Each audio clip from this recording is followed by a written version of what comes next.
baskets.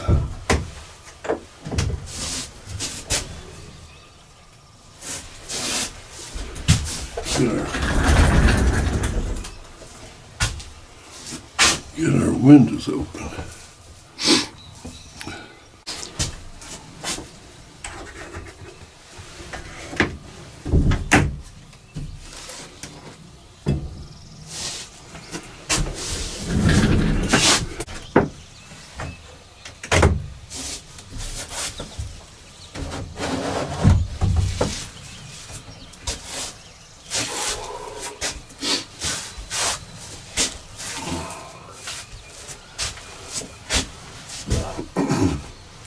The crows were all waking up and hollering.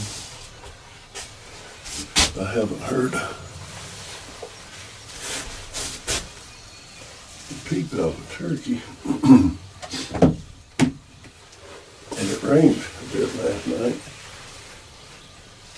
It's a pleasant morning.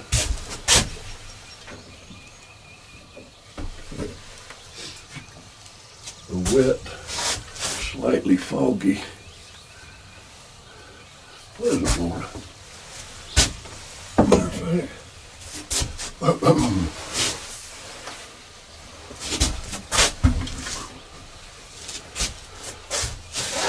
stirring around, walking out here. It's a little warm. Might have to take this jacket off.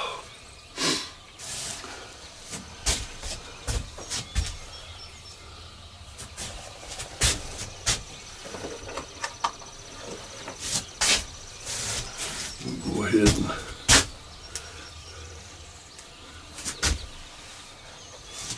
get this thing primed.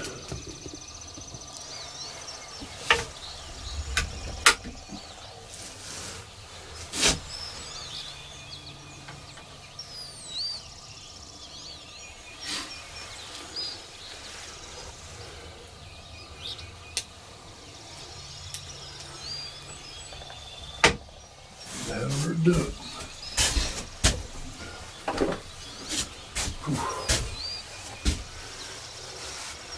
I gotta count the cattle. See if I can. See if they're all here. You know, the fog adds a bit of beauty to the place, don't you think? My mom would say, oh, these old Jerry days. She never had any appreciation for a cloudy or foggy day, but fog is still beautiful.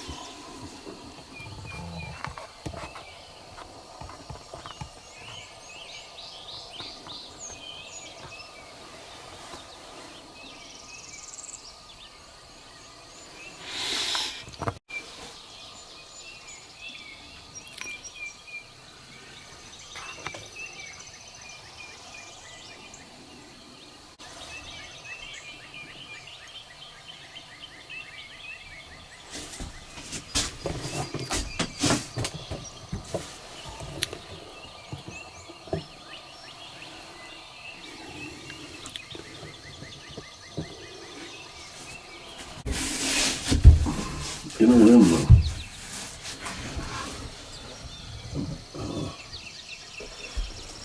a few videos back, when I was doing some of my first shooting with my Kibler Fowler,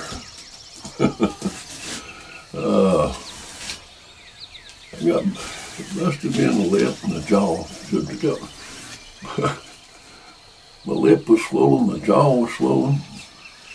It was the configuration of the gun, the way it has a lot of drop to it here, and the sharpness of the comb and all there. It was popping me in the jaw pretty good with reasonably heavy loads, but let me say this. I am a firearms instructor. I'm an instructor in rifle, pistol, shotgun, and archery. And there are many different disciplines when it comes to shooting. But when it comes to basically accuracy, which is what I'm primarily concerned with when shooting any kind of long gun, is accuracy.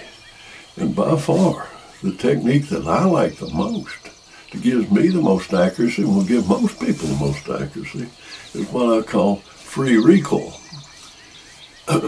Whether I'm shooting off the bench, or I just let the rifle just lay on the bench, and I try to replicate that when I'm actually shooting offhand or whatever.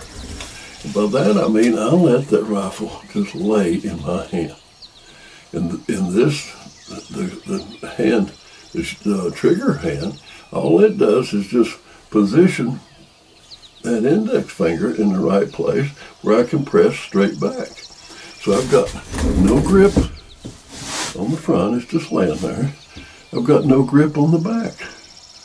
My thumb's just laying along the side. It's a free recoil. Let the gun do what it wants to. Because as you try to control it, and you start gripping it and whatever, you get tension in the muscles. And you will introduce a certain amount of tremor. It's just inevitable. You have to do it. So, to let the gun do what it wants to, as far as recoil and everything, get yourself out of the way.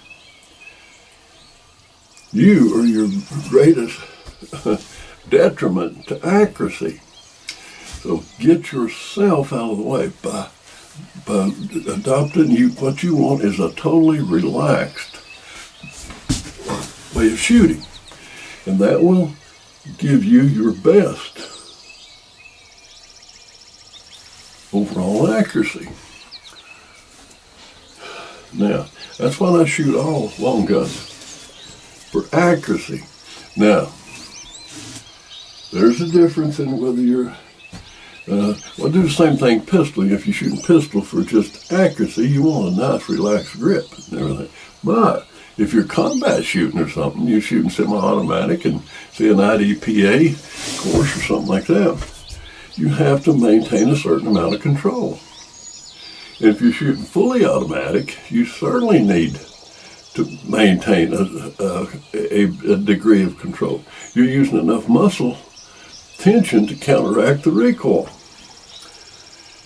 But I'm talking about just what I like, the best, most accurate way to shoot a long gun for accuracy is that totally relaxed grip. And the most relaxed grip, and I've got videos up that I explain that, go into deep detail on it, but basically you're shooting, your forehand is a grip like so, or even better, you turn your hand this way. Just lay the rifle down in the notch that's made there, and that will give you the most relaxed grip you can possibly get in that left arm and wrist. Don't take a hard grip on it. It's not going to give you good accuracy, but yet you see most people do that. I think they're afraid of the recoil or something. Well, they get a grip on it and they get all wallowed around and they lean into it and they're like, oh gosh, all hell's going to break loose, you know.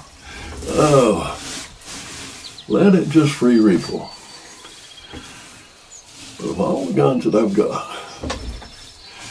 got one gun that I take a grip on. It's made by Baikel or Baikal, made in Russia. It's an over and under. It's a great gun, really, a great gun. It's an over and under, got a 30-06 barrel on the bottom, 3-inch 12 gauge on the top. And that is beyond a doubt the softest shooting 30-06 I ever seen. I mean, it shoots 30-06, and of course, that over and under barrel, there's quite a separation in them. that 30-06 barrel is real low. The axis of it comes right back through the middle of your stock. It's a straight back recoil. Then it's reasonably, it's not a lightweight gun, but so in 30-06, boy, it is comfortable. But in the 3-inch 12 gauge, it ain't. The bore is well above. It's sort of like, almost like this Fowler. It's the line of the bore is well above the cone of the stock, and it tends to kick not just up. It does kick upward a bit.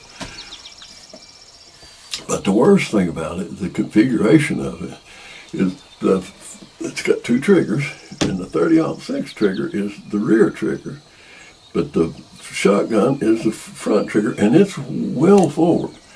And when you just up there and you reach up to get that front trigger, the old middle finger is right behind that trigger guard. And let me tell you, when you pull the trigger, it'll just about break that middle finger. I mean, it is bad. It kicks the living fool out of you. And I like that gun. And when it was rumored that they were going to quit marketing or importing them, 3 of my buddies went and bought them. And they had the same thing I did, it kick you. And one of them, it's been years since he shot it, but his finger's still marked up. It doesn't work on that finger. So I finally learned, on that gun, now with 30-06, I still take that really relaxed grip, that really relaxed grip on that 30-06 barrel. But when it comes to that shotgun, of course, with the shotgun, it's a close range deal anyway. It's not precision shooting. But if I'm deer hunting with it and I got number 4 buck in it or something, you just need to be pretty much on target, but it's not splitting hairs, okay? But I learned that when I got there, I take a grip on that front and a grip on that rear stock, and I pull it back into my shoulder. I pull it back into my shoulder and I shoot that shotgun. It's fine. It's fine. I just need to take a reasonable grip on it. I learned the same thing's true about this Fowler. If I now my habit is I'm just going to let it free recoil. Well, free recoil, it kicks up, not so much back into your shoulder, but up into your face. And which give me that lump here and the lump there. So all I do, and I'm not taking a death grip on it or anything like that, it's just a firm grip. Instead of relaxed like that, I just take just a firm grip and pull it back into my shoulder, pull it back snugly into my shoulder, and when you shoot, it's fine. It's fine. So, when I was talking about that being a heavy recoiler and kicking and all that stuff, the way I was shooting it did. But by modifying my technique a little bit, just taking a moderate grip on it. Don't let it just free recoil. Just take a reasonably firm grip on it. It's fine. So now I can shoot it with quite a degree of comfort, and those heavy loads are not so heavy anymore.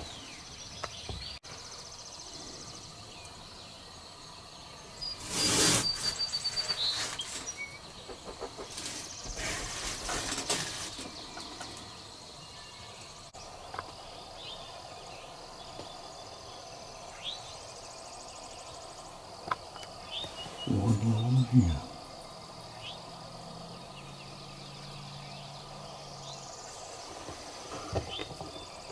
That's all today has brought.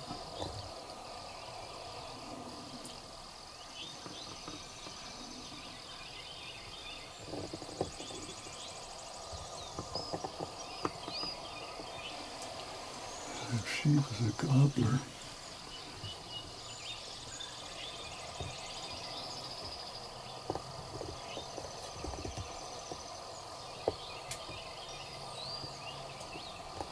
not quite in range yet. She's 35.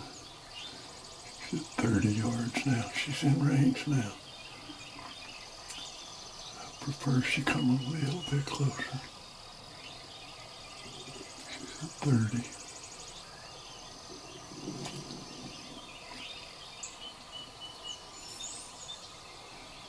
If it was the gobbler and she wouldn't come any closer, I'd probably take that shot.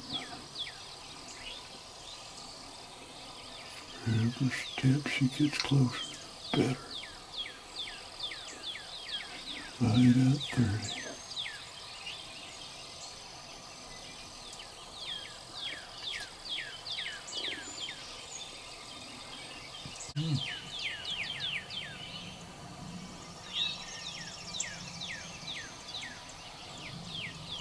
She's still right at 30.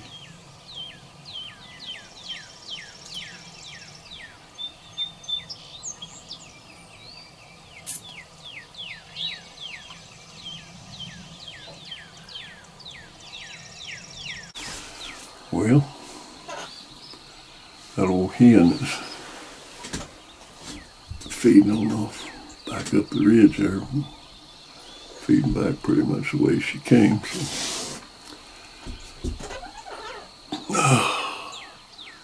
So I think this morning's hunt's about over. I'm sleepy. That turkey hunt's cost me a lot of sleep. I think I'm gonna